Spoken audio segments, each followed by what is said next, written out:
Hey, I'm Decathlon Gamer, and welcome back to PCM22. It's career mode. This is episode 25. Today is, it's the make or break point of the season, but of course we have 100% evaluation, so I don't think there's going to actually be any threat of break. But at the start of the year, this was supposed to be the make or break moment.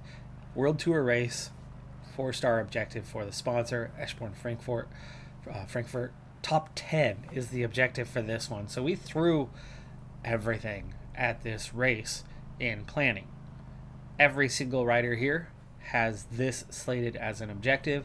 It is the best sprint team that we have available to us, and we've got multiple fitness peaks. The net expected race day condition was a plus 20. Now, actual outcome, you're probably not going to see the plus 20 because a couple guys expected at plus 5. If they roll even just a simple plus 1, that plus 1's not going to register.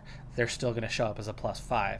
So you're more likely to see something along the lines of, say, a plus 18 or plus 19 instead of a plus 20, as Pithy not only goes down in crash but is out injured. And Pithy was also the one who has completely destroyed what was supposed to be that plus 20 or plus 19.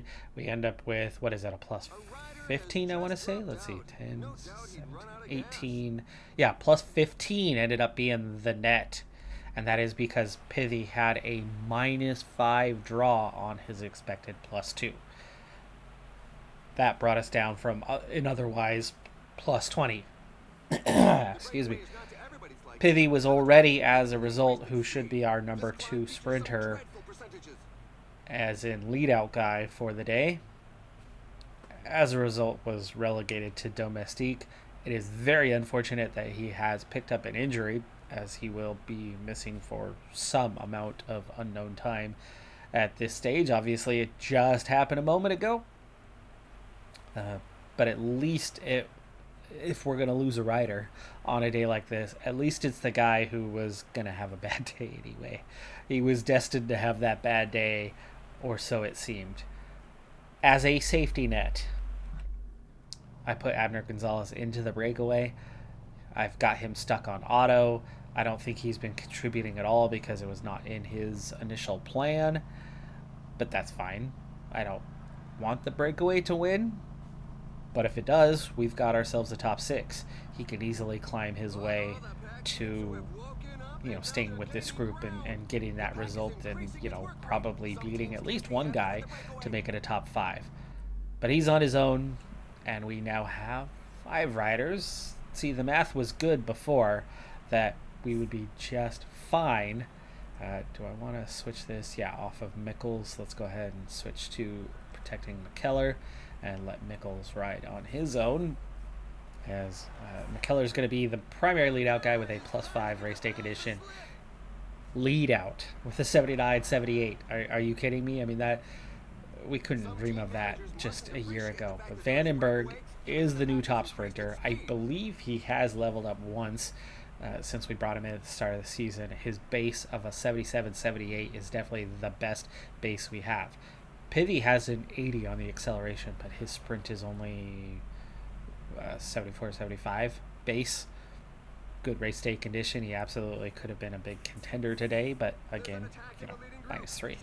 But Vandenberg expected was a plus 5. I mean, like I said, we put everything into this race, and it has worked out in terms of the prep entering the day, and only one rider just wasn't prepared to on the day itself, waking up not feeling ideal. Vandenberg's plus 5 though is going to give him an 80-81 and seemingly endless amounts of stamina resistance. Also the poor climbing, which could have been a problem, not. Gonzalez, I hate how this game does that. Gonzalez did not have the plan to be in the break. I set him to auto, and he sits up and decides he's going to get water for the team. Really? Really? Well, there goes our safety net of the breakaway. We were just with him a moment ago, so I had not seen that he had dropped himself until he was just off the front of the Peloton, well too late by that point.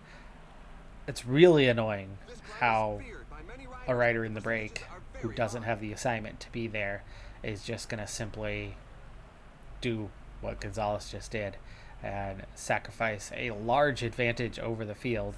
It does give us now coverage to, once again protect Mickels. We will switch this off though. It's going to be Frigo to protect Mickels, and Gonzalez go ahead and protect Keller as he's a strong climber.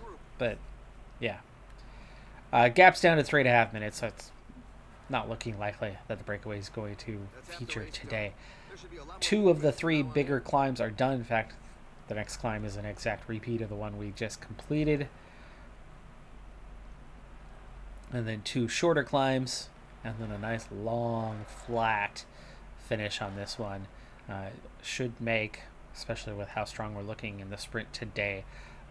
Not ideal. I don't necessarily think we're looking at winning, though I wouldn't rule it out. I mean, we have the kind of numbers that make winning possible, but it is a World Tour race. I don't know what sprinters are necessarily here. Maybe this is a good time to take a look at that opposition as we, just for safety's sake, speed up a little bit more here to try to hold that position. But let's see what we're up against.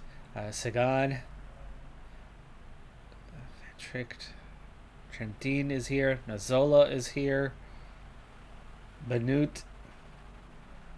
That's just looking at your top guys. Eiking, Drisners. There's obviously plenty of high-level sprinters here, but not necessarily the best couple guys. So that makes a lot of sense for Eschborn Frankfurt, as it's one of the lower-end World Tour races, but it's still a World Tour race. Proper sprint, those proper sprinters don't get too many proper sprint classics anyway. That is very much catered to them. The climbing's not that severe on a day like this. It's not that hard to keep yourself afloat at the front. With those 2 minor climbs to go, the legs are feeling it a little bit, but we're putting that on the domestiques to help get these guys over the top, and we now have just 1 remaining. Let's go ahead and roll up to an 80 now, so we're set. We're also inside 60k, so we need to get water 1 final time, but we're okay for right now, and we've got that 1 hill coming. We'll kind of wait till we're at the top of the hill and then get the water taken care of. Meanwhile, the breakaway is splitting apart, nearly caught, so no longer featuring, and we're down to 100 in the Peloton, so that means there could be a sprinter or 2 out the back, or at least some proper sprint train kind of guys having been dropped at this stage. This is good. Field comes back together a little bit. Frigo is the most tired, but let's not waste him. Let's go ahead and use Gonzalez, who has plenty of energy to make that happen, and Frigo can actually recover, so we have the whole team at our disposal for the run into the end. We're going to start fairly early on it, set ourselves up. We do not want to be too late to the party, and with the numbers we have, we might as well be early, because you can adjust down a lot easier than adjusting up. So 30k to go. I've got to remember that we are down 1 member of this sprint train, and Frigo is going to be the first guy to go, so we are going to use his gel before we set things up. 24k to go. I think I'll gel for him at about 18k.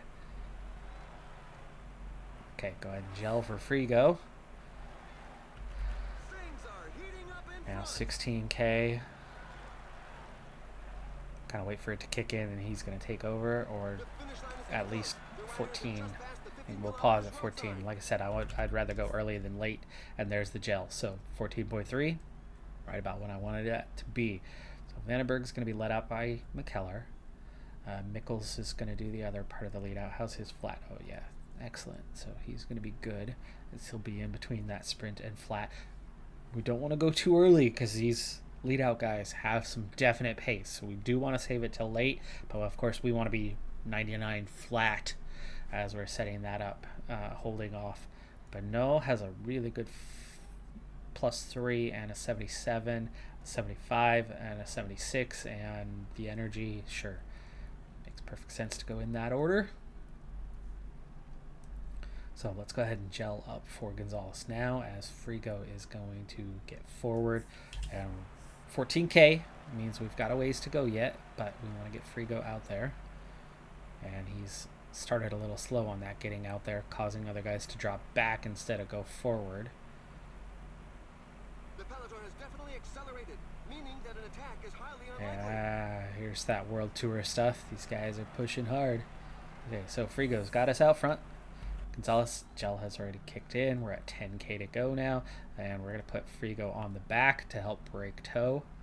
And then I think we can keep pushing on at least a 97 from here.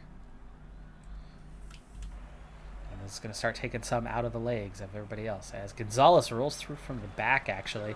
So the team wasn't quite in the order we wanted it to be in. Vandenberg now also the other one that is absent. There's everybody finally getting into place and out front and established where we need to be, want to be, now with 8K to go. Mickles, go ahead and gel now. Or just under 9K to go anyway. Okay, Gonzalez, 8.5K. You know what, go 99 for just a fraction. As soon as anybody wants to try to come up beside us, or we get about 1 more K, then we will speed up. And nobody's pushing, nobody's pushing. Okay, now I see, I'm starting to see that push, and we got about 1 more K out of that, so that was good. We'll go 98 now. Gonzalez can drop to the rear. And again, this is buying you that little bit of position, because there's Vandenberg ahead of all the other sprinters. And other guys are kind of falling in line behind for the most part. 6K to go. Gel up for McKellar. And finally for Vandenberg. We're going Gonzalez hanging on. 5K out. 4.5K. And we are now 4.2. So we are going to go on to Mickles. And I want to stay with that 98 a little bit longer, as we're still a little bit of a distance here. Coming up on lapping some guys, that's really annoying. Okay, 2.7. So 99 full gas from here for Mickles. 2K to go. And look at where we are now. We are Sagan, Plowright, this is 77, and Oldani, who's not much of a threat.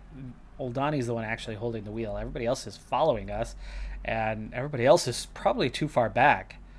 I'd say one of those guys is not much of a threat. 2 of those guys very much are, but does that mean we are well placed for a top 3 right now? With plenty of potential for more. We've got Peloton, right-hander. This right-hander is it. Straight to the finish from there. So coming off this right-hander, that's going to be it. And we've got 2K to go. This right-hander is going to slow us down ever so slightly. But McKellar, we're not going to sprint just yet. I don't want to go too early. He is going to take a lot out of Vandenberg if we sprint immediately.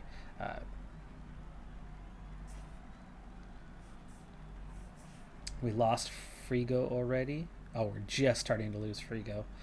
Let Gonzalez and Bonneau kind of pick that up, and then Mickles help break toe as well of anybody coming up. We're going to come off the corner and then start our sprint at, I don't know, 1.6 for McKellar. Okay, there you go. It's on. It's on like Donkey Kong. All right, here's how we're looking now. Like I said, too many guys too far back. Van Tricht has covered some ground. He's still in it. Drisner's is going to be too far back. Banut doesn't have the power and is well too far back.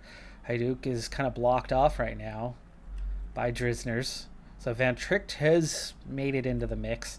But Sagan, I mean, you can see these guys are already going. Plowright's already going. Oldani, I think he's still kind of holding the wheel, but, you know, we're in a strong spot. And we're inside 1K in Vandenberg. Let's go about 50 more meters just to make sure.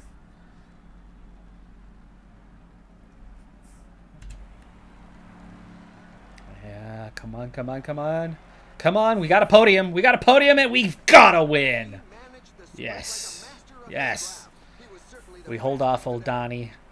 McKellar hangs on for third with the lead out as well. And Vandenberg, yes, well timed. I think that 50 meters was very helpful. Looking at that red bar, I think if we'd gone that 50 meters sooner, he runs out before the finish line, and maybe Old Donnie gets him if Old Donnie had, better resistance. Vandenberg did have very good resistance today, but that doesn't mean it couldn't be beat. Cavendish, who we hadn't mentioned, sneaks through the back end to get 7th. Sagan went way too early for him. Couldn't keep up with the pace. He ends up falling down to 9th. And otherwise, it was all the guys we saw at the top end. But we get the win. Not only is it top 10, but when you put all those pieces together, even though we are not elite as sprinters yet, but, looking around us in that field, Vandenberg was among the better sprinters. This was not your 80-plus sprinters at this race. This was high 70s. We had a high 70, but we were set up for the day. We had a good, strong lead out, and we got the win. Excellent result, and that was the final test of the year. We are going to cruise to that 100% evaluation. With a dislocated elbow, Pithy is going to be out for about a month and a half, it looks like. World Tour, Roglic on top by far. Van Aert is second in the World Tour rankings, but with that win... Do I need to proceed today? No, there we go. Vandenberg, all the way up to 52nd. Continental, Gonzalez in the top 3, just a couple points off of Joel Suter. And numerous other riders around the top end of the rankings. Super Prestige, we're not at the top. But as a team, this is what's important. We move up a couple spots with that result to 15th in the World Tour rankings, just behind UNO-X as the top Continental Pro teams.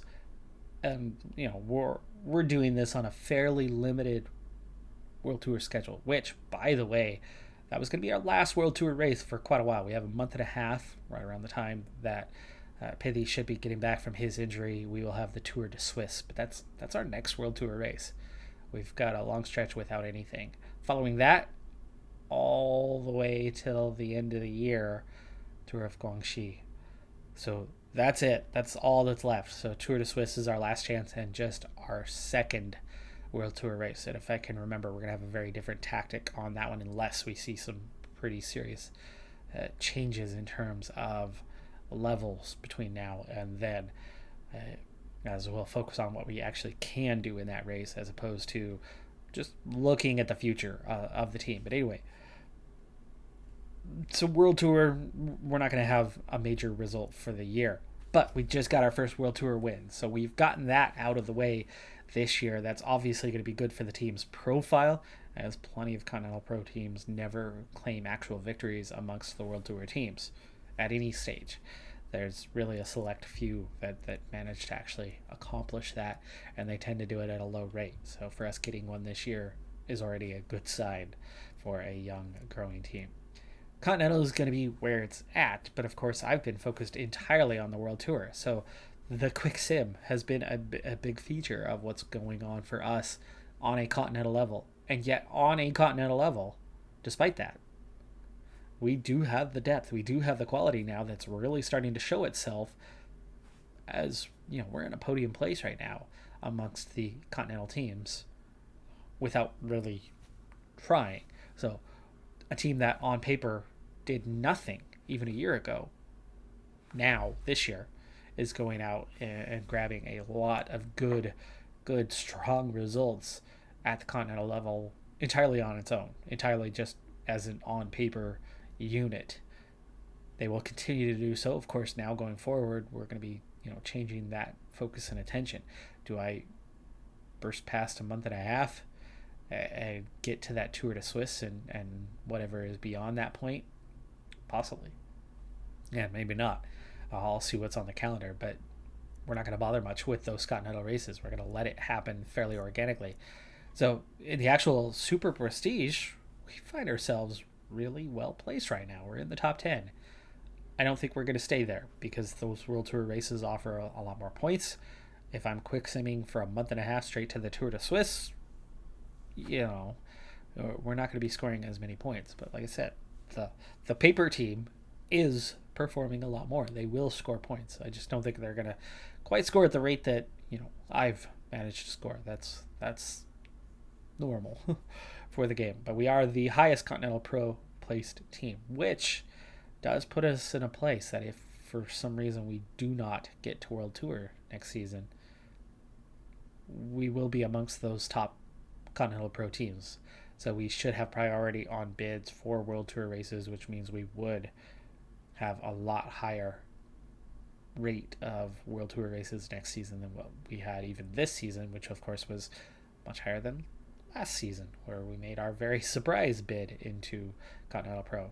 We still weren't really middle of Continental Pro for this year, but we are punching well above our weight right now. In terms of wins, we now have 7 on the season. We will continue to pile up, I would assume, at a similar rate. I would figure, even though it's just 1st of May, we should at least have 14, 15 wins by the end of the season this year, even with the quick sim being a pretty regular feature of it. Balance is up over 1 million right now, which is good. That being said, we've entered the dossier period, and here's how things are looking on that front at the moment. We have one big marquee-ish signing setup, but that's all I've found.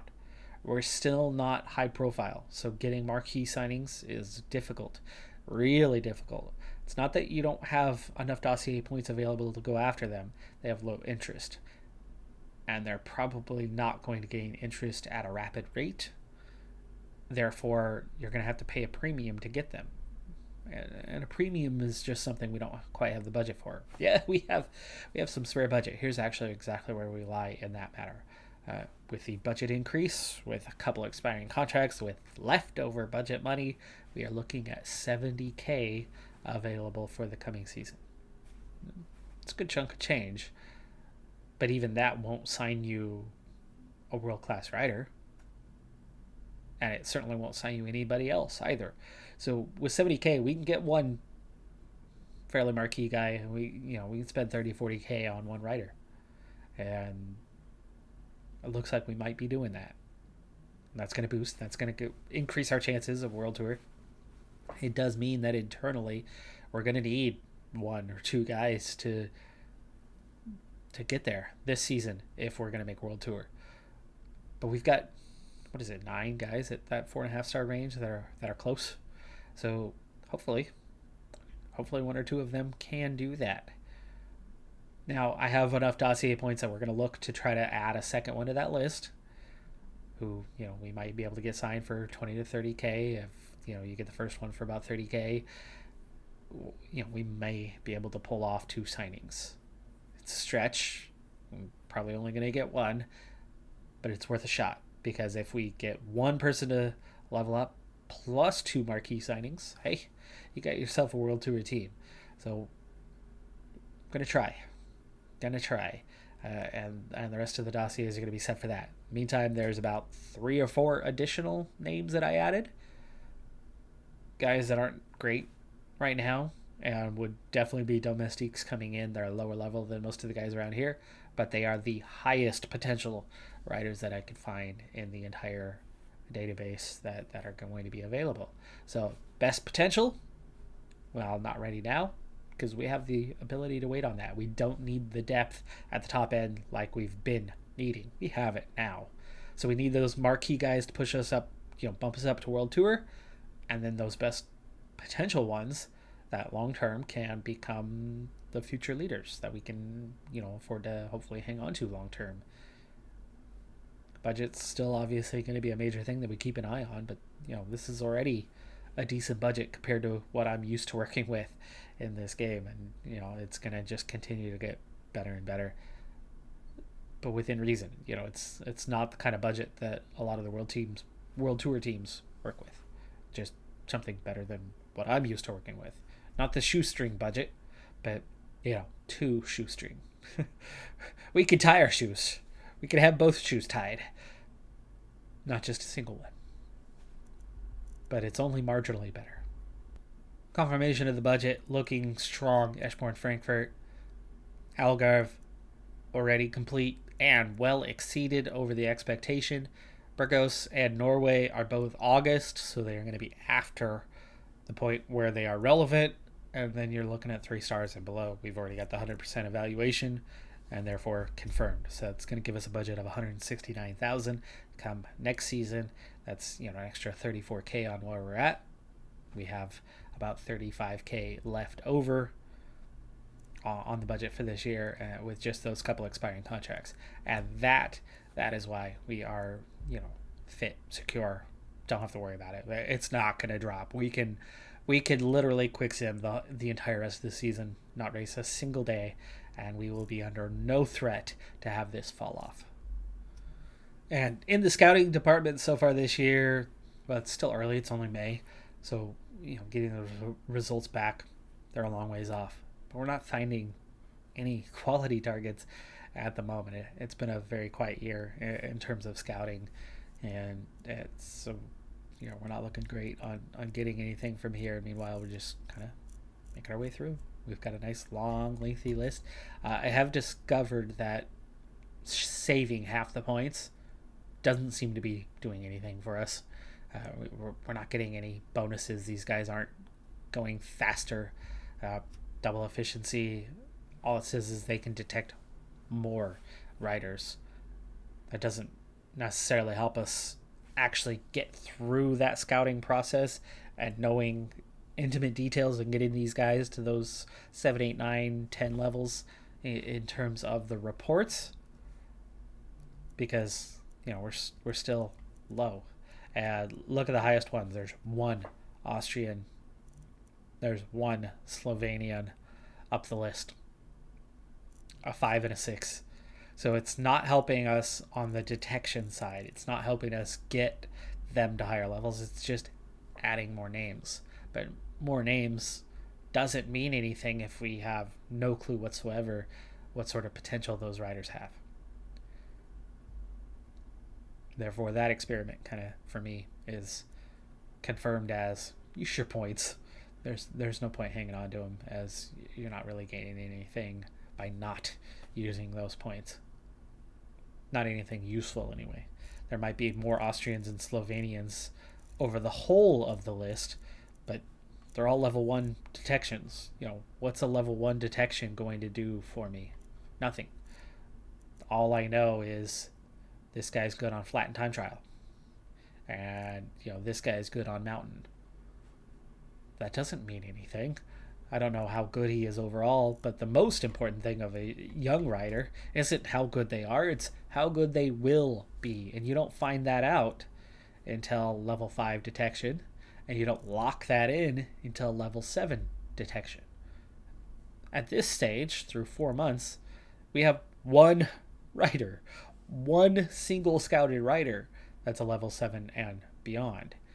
And by August, that's not going to be much better. Got like a month and a half break until the Tour de Suisse, and I don't think there's anything else on the calendar that I'm going to really bother with, so I have a lot of work to do to progress and get through that. And then we're into the Tour de Suisse, and that needs to be an episode or 2 of itself. And therefore, that's going to do it for this one. I'm a Decathlon Gamer. Like, comment, subscribe, and I'll see you next time. Have a good one. Be safe out there. Bye for now.